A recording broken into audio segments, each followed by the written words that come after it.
inteligentes que impulsen el crecimiento de su patrimonio a través de qué, de asesorías, de estrategias y las prácticas seguras. Ella ayuda a transformar la incertidumbre en confianza financiera. Así que nosotros vamos a iniciar con esta entrevista. ¿Por qué el dinero no rinde? Esa es la pregunta que nos hacemos siempre. Sí. ¿Y cuáles son esos errores más comunes por lo que esto ocurre? Y además, en este inicio de año 2025, donde el tema cambiario ha sido tan definitivo en la economía del venezolano, María Virginia, danos tu punto de vista, tu perspectiva económica de por qué el dinero no rinde. 2 o 3 razones, quisiéramos 2, por 2 razones. Claro que sí.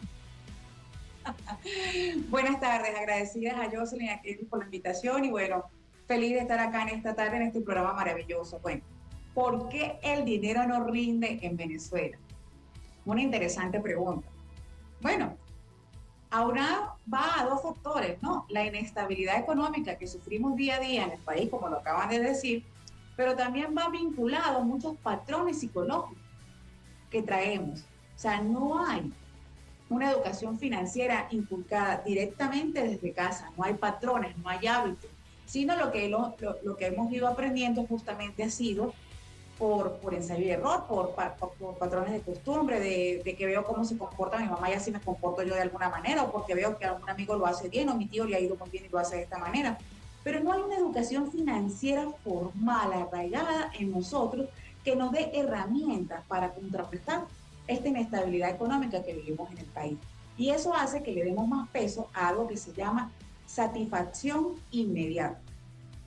Entonces, decimos, es mejor hoy, yo tengo $10 hoy, yo prefiero comérmelo hoy porque mañana, no sé, si con lo que como con los $10 hoy, mañana me alcanza.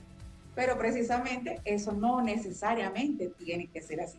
Pero es una de las causas, y para mí es una de las más importantes, que nos lleva justamente a que sea tan difícil ahorrar en nuestro país.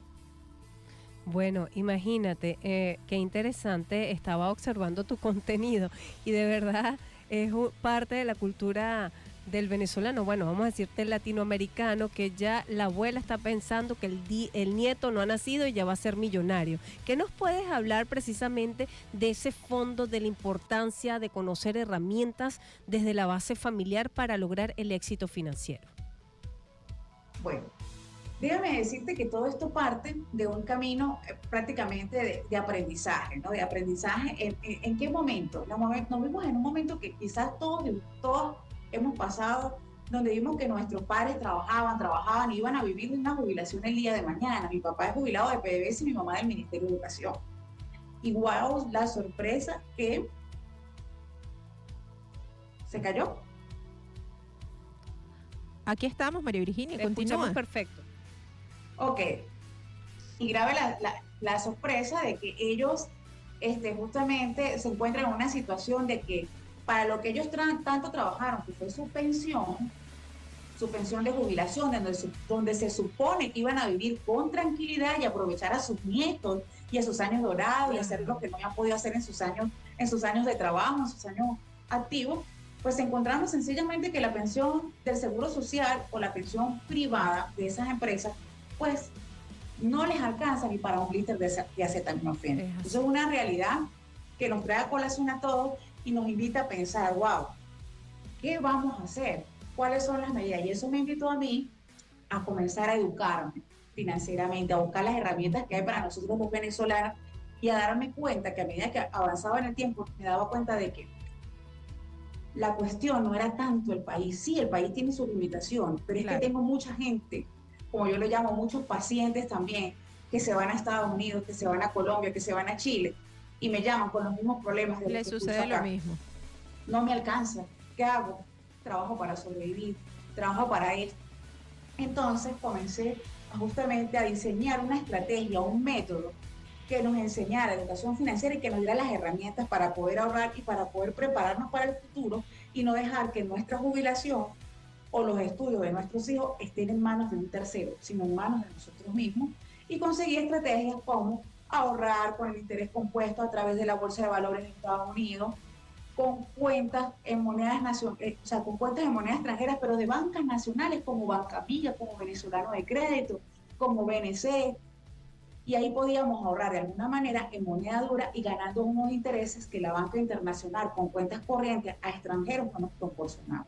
Y ahí pues nace esa campaña a través de mis redes sociales para concientizar y para decirle a la gente, ¿sabes qué? Que a pesar de que vivimos en un contexto duro, si nos organizamos, hay una alternativa, hay una posibilidad de que nos ayude a vivir nuestros años dorados de una manera distinta, no mejor, distinta a nuestros padres. Y es una postura bien interesante, María Virginia, porque en medio de todas las consideraciones económicas, acabas de mencionar posibilidades con bancas nacionales y eso es un elemento diferenciador. Y la pregunta es si consideras que existe una mentalidad o patrones de comportamiento específicos para poder hacer el abordaje en la estructura financiera, en las finanzas personales, incluso empresariales en Venezuela, para poder optimizar los recursos y que el dinero crezca, prospere, abunde. Sí, correcto, definitivamente que la hay. La primera herramienta que tenemos que comenzar a manejar en nuestras vidas es, yo lo llamo el plan del uso del dinero. No lo llamo presupuesto porque para mí el presupuesto es como una herramienta restrictiva, ¿no? Es como cuando tú vas al nutricionista y te dicen, vamos a hacer una dieta. ¡Wow! Tú dices, no, me van a quitar el dulce, me van a quitar la harina, me van a quitar las cosas que me gustan. Entonces, eso va a durar poco. En cambio, cuando tú le das o sea, haces un plan del uso consciente de tu dinero, pero a ese plan de uso consciente le metes metas, así como cuando voy al nutricionista y digo, la meta es bajar 5 kilos o 3 kilos en un mes. Yo digo, bueno, la meta es ahorrar al menos el 10% de mi ingreso mensual y a esto le voy a dar una intención.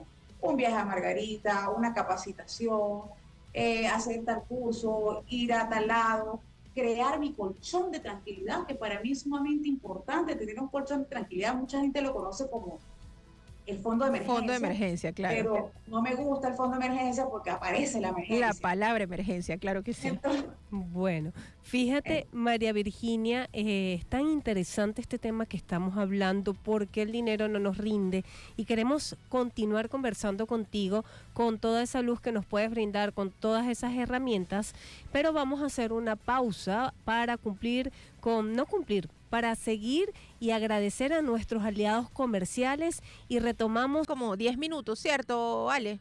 8 minutos, algo así. ¿Oíste? Dale, vamos a hacerlo, pues. Chévere, gracias. Se entró tarde la segunda hora. Entramos tarde casi de la primera hora, porque todo el tiempo que se pase se resta todo lo de programa. Claro, pero entramos a la primera hora tarde, ¿por qué? Entramos tarde porque... Entramos, sí. Entramos casi literalmente a la hora de 7. No, yo lo que creo es que los cuñeros están creciendo y hay un nuevo o procedimientos de ahorro en bancas nacionales. Eso es importante, es determinante, pero además, ¿cómo es esa mentalidad o esos patrones de creencias que se deben tener en un país con las consideraciones económicas que pudiese tener Venezuela para hacer que el dinero crezca, abunde, poder ahorrar específicamente a pesar de los costos y el tema cambiario y todo lo que vivimos diariamente?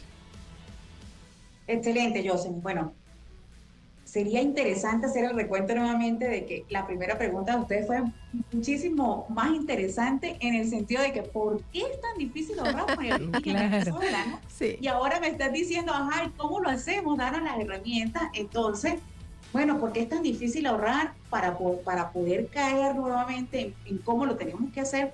Justamente se nos vuelve cuesta arriba. Primero por la gratificación instantánea. Todos buscamos la gratificación instantánea. Segundo, la mentalidad de nosotros está centrada en el presente, en el hoy. Yo me lo como, mañana no sé si me alcanza. porque me lo merezco. Porque me lo merezco. Y la tercera es justamente la falta de educación financiera, la falta de asesoría adecuada, ¿verdad? Para una toma de decisiones acertadas. Entonces, ¿qué hacer? Usar herramientas como el plan del uso del dinero, que algunas personas lo llaman presupuesto, es una de las herramientas más adecuadas para saber cuánto gano, cómo uso mi dinero, de qué manera lo uso y cómo lo puedo optimizar. Para después sí decir, ajá, tengo que crear un colchón de tranquilidad que me ayude a esas contingencias que no estamos exentos ni de que sucedan. ¿Y de cuánto puede ser ese colchón de tranquilidad, María Virginia? Se recomienda entre 3 y 6 meses del plan de gasto o de uso de dinero mensual. ¿Cuánto me consumo yo mensualmente? Yo siempre parto y siempre le digo a la gente me dice, Mari, es que yo tengo esos fulanos gastos hormigas y no sé cómo quitármelo, que son ese cafecito por la tarde, esa tortica, ese fin de semana que salgo a comer con mis papás o con mis hijos. Y yo digo, pero ya va, es que la idea es que no tengas una vida limitada, porque si hay algo cierto en esta vida es que el dinero persigue el gozo.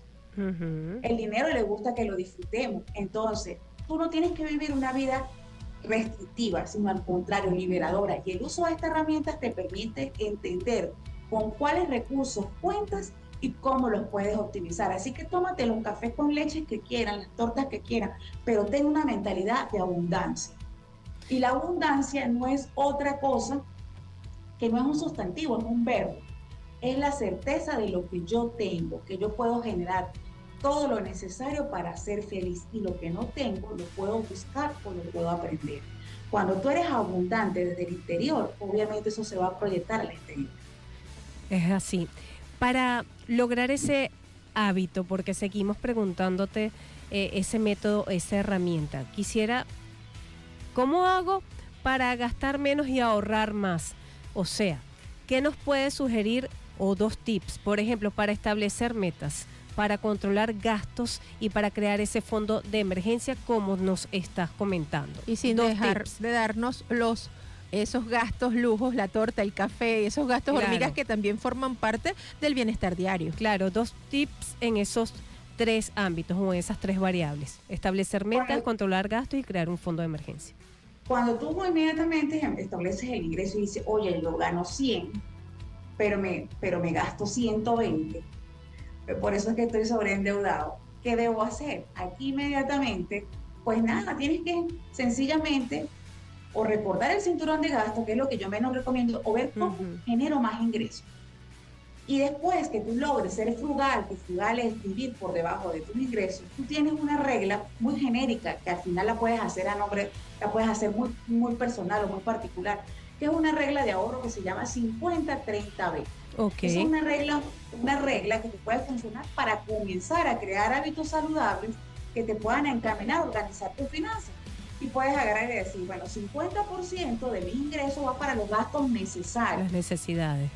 30% de mi ingreso van para esos gastos esenciales, que no son necesarios, pero que son importantes en mi vida. Para nuestros deseos. Los deseos, sí, sencillamente la parte de recreación, la parte de vestuario, la parte de, o sea, todo eso forma parte de tu vida. Y el 20% es para crear ese colchón de tranquilidad y esas inversiones para metas. Y esas metas, sería interesante que las establecieras en metas a corto plazo, a mediano y a largo plazo. Y a medida que tú vayas incrementando tus ingresos, pues ese 20% también se va a ir incrementando. Entonces, cuando alguien quiere comenzar a ahorrar, pero no sabe por dónde, esta regla le da una orientación muy fácil y muy clara. Mira, ¿y tú estás de acuerdo de eso de cambiar la palabra ahorro por metas para ver si a la gente se cambia la mentalidad? Claro. Bueno, ¿qué piensas tú? Y bueno, ya nos tenemos que despedir y nos encantó conversar contigo. Totalmente, la palabra ahorro por metas, si eso te impulsa, es totalmente válido, porque a mí la gente me dice, Mari, es que en Venezuela es difícil ahorrar. Oye, dime algo, ¿tú haces SAN? Claro, yo hago un SAN todos los meses. Ay, ¿por qué sí puedes hacer SAN? ¿Y por qué no puedes ahorrar? Exacto.